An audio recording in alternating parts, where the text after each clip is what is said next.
अस्सलाम वालेकुम। हमारा आज का प्रोडक्ट जो टॉपिक है वो ये है कि हम एज अ होलसेलर अपने प्रोडक्ट्स को कैसे सेल कर सकते हैं।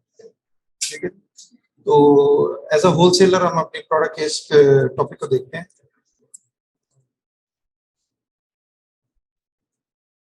सबसे पहले होलसेल को as a wholesaler product sale करने से पहले हम देखेंगे कि होलसेल बिजनेस होता क्या है।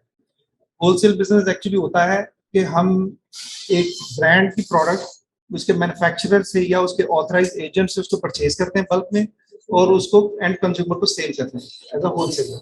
हम बीच में as a middle man, wholesaler as a middle man के तौर पे हम इसको प्रोडक्ट को सेल करते हैं। तो अमेजोन पे हमारे जो है वो इस प्रोडक्ट को कैसे सेल कर सकते हैं। सबसे पहले आपको अपना सेलर सेंट्रल अकाउंट बनाना होगा। उसके बाद आप हाई डिमांड प्रोडक्ट को सर्च करते हैं, जो मोस्ट ट्रेंडिंग आइटम होती है उसको आप सर्च करते हैं। उसके बाद आप उसकी बेस्ट सोर्सिंग फाइंड आउट करते हैं कि आपको बेस्ट सोर्सिंग और इकोनॉमिकल सोर्सिंग आपको कहाँ से होगी। उसके बाद आप अपनी उस सोर्सिंग को फाइनलाइज करने के बाद आप अपनी उस प्रोडक्ट को लिस्ट करते हैं अमेजोन के platform as a seller centre में आप अपने प्रोडक्ट को लिस्ट करते हैं। उसके बाद आप अपने उस अकाउंट के डे टू डे ऑपरेशंस को मैनेज करते हैं। जस्ट सिंपल इतना ही होलसेल का ओवरऑल जो है ना वो ऑपरेशन है। अब इसके अलावा आपको एज अ होलसेलर अमेजोन पे आने के लिए आपको क्या चाहिए होता है, आपको होलसेलर सर्टिफिकेट चाहिए होता है और आपको रीसेलर सर्टिफिकेट चाहिए होता है। होलसेल मींस आप अपना बिजनेस रजिस्टर करते हैं और उसके बाद आप अपने उस ब्रांड से ऑथराइजेशन लेटर लेते हैं जिसको रीसेलर सर्टिफिकेट बोलते हैं। उसका आपको होता क्या फायदा, उसका आपको ये फायदा होता है रीसेलर सर्टिफिकेट लेने का कि आप जब परचेज करते हैं अपने उस ऑथराइज डीलर से या कंपनी से मैन्युफैक्चरर से परचेज करते हैं, तो वाइल परचेजिंग आप अपना टैक्स उसको पे नहीं करते। ठीक है, और जब आप उसको सेल करते हैं तो जो टैक्स आपको रिकवर हो रहा था वो आप गवर्नमेंट को टैक्स पे कर देते हो। तो इन शॉर्ट आपके ऊपर टैक्स का बर्डन नहीं आता और ना ही आपके ऊपर टैक्स की वर्किंग की रिस्पॉन्सिबिलिटी आती है। और इसके अलावा जब भी आप अपने किसी ब्रांड से कांटेक्ट करते हैं तो वो आपसे आपका बिजनेस एग्जिस्टेंस का प्रूफ मांगता है, जो कि होलसेल सर्टिफिकेट या रजिस्टर्ड बिजनेस के तौर। अब ये देखेंगे कि होलसेल बिजनेस जो है वो दूसरे बिजनेस प्लेटफॉर्म से कैसे डिफर करता है।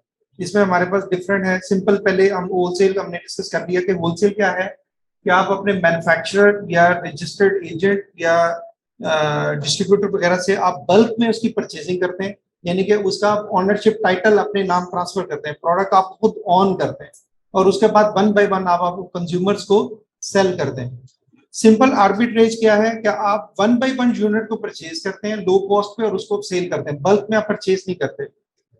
अदर हैंड पीएल में क्या होता है कि आप ब्रांड को खुद से ऑन करते हैं, आप किसी से परचेज नहीं करते और आप एंड कंज्यूमर को सेल कर रहे होते हैं।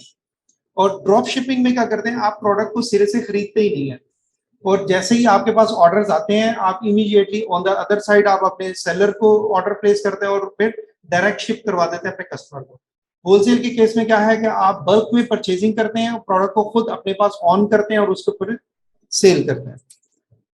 अच्छा, अब इसके फायदे नुकसान डिस्कस कर देते हैं, इसके प्रोज एंड कॉन्स। होलसेल को जब आप इस बिजनेस मॉडल पे आप काम करते हैं तो इसका सबसे पहला आपको फायदा ये होता है कि आप प्रोडक्ट ही वो चुनते हैं जो ऑलरेडी हाई डिमांड में मार्केट में ऑलरेडी बड़ी तेजी से चल रही है, लोग खरीद रहे हैं, तो आपको उस प्रोडक्ट को स्टैब्लिश करने में, उस ब्रांड को स्टैब्लिश करने में मेहनत नहीं करनी पड़ती, कॉस्ट नहीं लगानी पड़ती, टाइम नहीं। आप एक चली चलाई ऑलरेडी जो है वो वेल एस्टैब्लिश प्रोडक्ट को आप लेते हैं और उसके आप सेल शुरू कर देते हैं। और उसका आपको फायदा क्या होता है कि आपका जो स्टार्ट है वो क्विक हो जाता है, with in few weeks 5 to 6 weeks में आप उसको स्टार्ट ले लेते हैं। जबकि पीएल के केस में, अपने ऑन ब्रांड के केस में आपको महीनों लग जाते हैं बिजनेस को स्टैब्लिश करने में, मॉडल को स्टैब्लिश करने में। अब आपको एडवर्टाइजिंग की कॉस्ट नहीं देनी पड़ती, स्पेशली जब हम अमेजोन के ऊपर काम कर रहे होते हैं तो वहां पे तो आपको एडवर्टाइजिंग की कॉस्ट ऑलमोस्ट बहुत बिल्कुल जीरो के करीब आ जाती है और आपको अपने सिर्फ डे टू डे ऑपरेशंस को ही मैनेज करना होता है, क्योंकि वो और ब्रांड ऑलरेडी स्टैब्लिश हो चुका हुआ है, फेमस हो चुका हुआ है और वो उस पर अच्छी खासी सेल आ रही है, तो आपको उसकी एडवर्टाइजिंग कॉस्ट नहीं, पीपीसी कैंपेन वगैरह नहीं आपको चलानी पड़ती और स्केलेबल होता है। आप अपने डे टू डे ऑपरेशंस को इजीली मैनेज कर रहे होते हैं। आप अपनी एडवर्टाइजिंग और ब्रांड एनहेंसमेंट की तरफ तवज्जो देने के बजाय आप अपनी सेल इंक्रीमेंट और सेल को इंक्रीज कैसे करना है और डे टू डे ऑपरेशंस को एक्सीलेंटली मैनेज कैसे करना है, आपका फोकस इस तरफ हो जाता है। अब इसके कॉन्स क्या है? अब कॉन्स क्या है कि आपकी तरह और भी बहुत से कंपिटिटर्स होंगे जो कि सेम प्रोडक्ट को सेल करना चाहेंगे, तो आपके कंपिटिटर्स बहुत ज्यादा होते हैं। अनलाइक पीएल में आपका कंपिटिटर कोई नहीं होता, आप अकेले ही होते हैं, आप उसको सेल कर रहे होते हैं और आप ही उसको ऑन करते हैं। होलसेल के केस में उसी एक प्रोडक्ट को बहुत से कंपेटिटर सेल कर रहे होते हैं, तो जिसकी बेस्ट स्ट्रेटेजी होती है वो ज्यादा अच्छी सेल गेन कर देता है। दूसरा, इसकी अपफ्रंट कॉस्ट आपको बहुत ज्यादा पड़ जाती है। अनलाइक ड्रॉप शिपिंग में आपको परचेज ही नहीं करना पड़ता, जबकि होलसेल में आपको बल्क में परचेज करना पड़ता है और आप एक bulk quantity, huge quantity purchase करके अपने पास स्टोर करते हैं और उसको फिर वन बाय वन सेल करते हैं। आपको कॉन्टिन्यूस रिसर्च करना पड़ता है, आपको देखना पड़ता है कि हाई डिमांड प्रोडक्ट कौन सी है, कौन सा एस्टेब्लिश ब्रांड है, और उसको आप अच्छी खासी आप रिसर्च करके डिफरेंट टूल्स एंड टेक्निक्स के थ्रू आप उसको सर्च करते हैं और उस रिसर्च में आपका अच्छा खासा टाइम लगता है। इसके अलावा कोल्ड आउटरीच क्या है कि अगर आपने अच्छी खासी मेहनत करके आपने एक प्रोडक्ट फाइंड आउट की, अब उस ब्रांड से निगोशिएट करने में प्रॉब्लम आ गई, ब्रांड ही आपको परमिशन नहीं दे रहा या आपकी उसके साथ निगोशिएशन अच्छी टर्म्स पे नहीं हो पा रही, तो आपको एक ही वक्त में बहुत ज्यादा प्रोडक्ट्स को रिसर्च करना पड़ता है और उसमें से फिर फिल्टर आउट करके बहुत कम ब्रांड्स के साथ आपकी निगोशिएशन। तो ये इसके कौन है कि आप अगर अदर साइड अगर ये क्विक है, इजी टू स्टार्ट है, तो दूसरी तरफ इसके कुछ चैलेंजेस भी हैं।